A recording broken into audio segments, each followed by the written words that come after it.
It was and still continues to be quite the scene in Plymouth. Residents nearby were surprised to learn of a train derailment involving more than 20 cars. Federal transportation officials are trying to determine what caused the freight train to derail in Plymouth Sunday afternoon. It happened near Northwest Boulevard, north of Schmidt Lake Road and just east of Interstate 494. Reporter Sonia Goins has the latest on the investigation. Hey Delane, Canadian Pacific crews have been working around the clock and they've made a lot of progress. As you can see, they've taken the derailed cars and moved them over to the side so traffic could flow, and they've also repaired the track.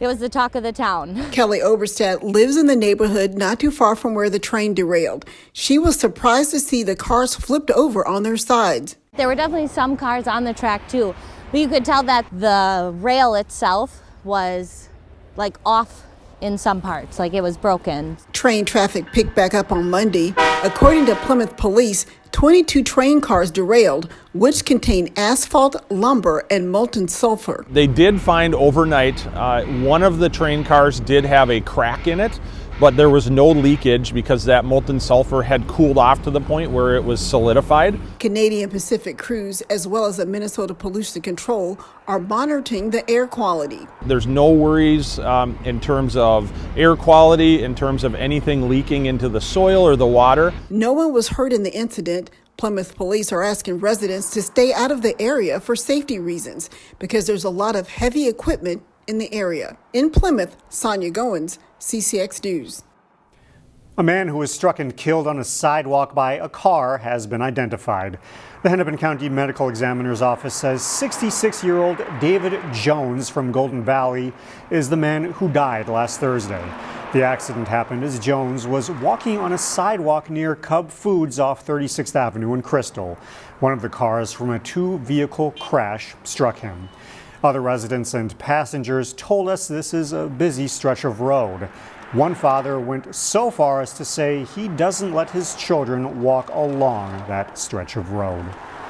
It's not only the largest employer in Maple Grove, it's the largest in the northwest suburbs. Now, Boston Scientific is proposing a building expansion. The medical device company located near I-94 and Weaver Lake Road plans to construct a fourth building on its campus. It will be built on existing parking space, coinciding with a previously approved campus parking expansion. The new building will be attached via a skyway to the existing buildings. It's a very significant expansion in terms of the production space that Boston Scientific's going to have. So the new building's primarily going to be used as production area for the manufacturing of their products. It's a very significant business for the city, so it's really great to see their expansion and continued investment within Maple Grove. According to Maple Grove city officials, production of an existing product will be moved from building number 2 to the new space. Manufacturing of a new product will eventually take over the old space. Boston Scientific is currently home to about 4,500 employees. The new building won't increase the number of employees immediately, but the company could add jobs down the line. For those who have battled depression and isolation, the pandemic certainly hasn't helped. For stay-at-home moms, there's an increasing need for support groups in our local area. Reporter Pafua Yang caught up with a mom's club that recently expanded to Brooklyn Park. At Urban Air in Coon Rapids, there's endless adventure and fun. And as toddlers swarm the kids zone, moms watch with amusement. This is one of our play dates that we try and do a couple times a month. Alicia Cofield is part of the Coon Rapids nonprofit Moms Club. MOMS stands for Moms Offering Moms Support. I've been a stay-at-home mom now for over 3 years, and finding this club has been a huge game changer. The club plans service projects as well as weekly activities for kids, but it also serves as an outlet for moms who feel isolated. Depression is a big part of it, and it's a silent thing that people feel like they're alone and they're the only ones, going through it, and then they feel bad about it and that they can't talk about it. To add on to that stress, some moms have been furloughed from their jobs due to the pandemic. You just feel kind of like you don't have a purpose in life. And so this club has helped me so much, just knowing I have friends and things that I can look forward to doing. Members noticed a demand for support groups and decided to expand to include Blaine and part of Brooklyn Park. This means events and activities will be held within those borders and anyone can join. It's a $25 annual membership. So that gets you access to our online, our private Facebook page to have access to other members, and it has you get access to our calendar of events for every month too. Especially during these uncertain times, moms agree you can't forget to take care of yourself. So it just gives us both a chance to see our friends and hang out and get a break every day. In Coon Rapids, Pafuyang, CCX News. A highlight of the year for music students at Cooper and Armstrong High Schools is the spring performance at Minnesota Orchestra Hall. Because of the pandemic, that couldn't happen this year, but staff found a way to create a moment. Robbinsdale schools released a virtual concert of a collaboration of How Can I Keep From Singing? Students in concert choir, symphonic band, and orchestra from both schools participated. We'll leave you now with some of the song.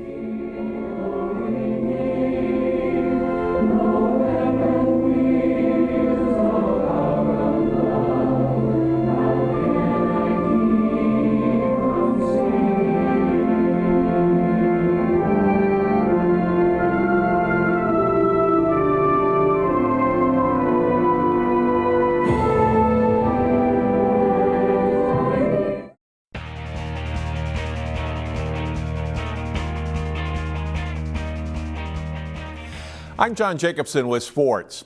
High school coaches often encourage their student athletes to not only do their best to excel in athletics, but also in the classroom and community. In this week's CCX Sports Spotlight segment, we meet a Maple Grove Nordic skier who meets that criteria and more. Shaelyse Fehr just finished her third season of skiing with the Maple Grove Nordic team. The high school senior hadn't skied at all before her sophomore year. I was looking for an activity to do in the winter, and I thought Nordic skiing would be good exercise, and I had some friends on the team, and I heard that the Nordic ski team at Maple Grove was really good community, and I've definitely found that to be true. I love Nordic skiing. I love getting out and getting fresh air, especially right now when I have to be inside so much. And I love that I have something to look forward to in the winter. I always get excited for Nordic season. The Maple Grove girls just missed on qualifying for the state meet. Being part of this team was a great experience for Shaelyse. I really like being with the team. I love coming to practice and getting to talk with the other girls. They're all really nice and really encouraging and really good skiers. And it's just so great to be able to be with them. Shaelyse says the Maple Grove coaches talk to the team about getting involved in the community, however that looks to each person. For Shay, it was something she was already doing. I've been pretty involved in a lot of different things for as long as I can remember, and the things I've done have changed, but I've always been pretty busy. It's important to get involved in stuff and learn new things and help the community how you can. I led a virtual card making session for kids, and we made Thinking of You cards for Open Arms of Minnesota, and I really enjoyed that because I love to draw and paint, so that kind of was playing to my skill set. And I also made cards for Arbor Lake Senior Center. And then in the fall, I went out with my brother and I helped clean up Boundary Creek Park through Adopt a Park, and that was fun too, to just get outside. Music is also a big part of her life. Shaelyse plays violin in the Crimson Orchestra and sings and plays piano and violin at church. I started playing violin in 5th grade, and I love playing violin. I love music in general, piano, singing, all sorts of stuff like that.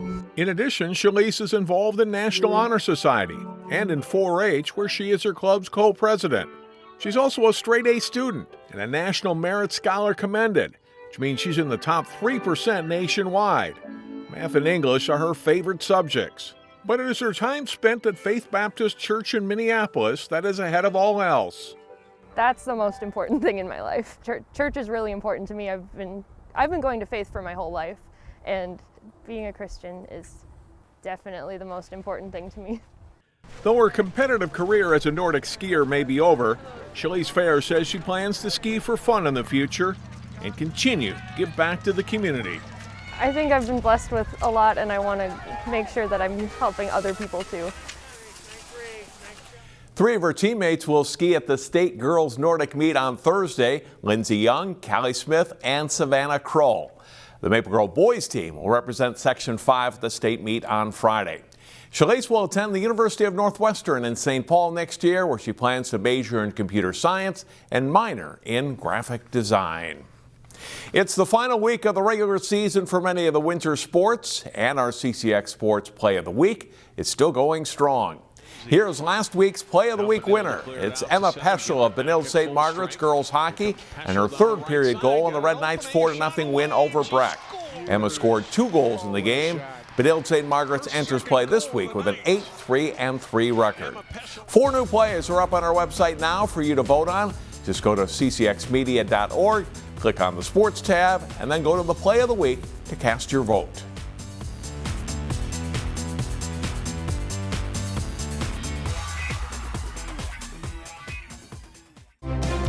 Find more prep sports games and highlights at ccxmedia.org and follow us on social media.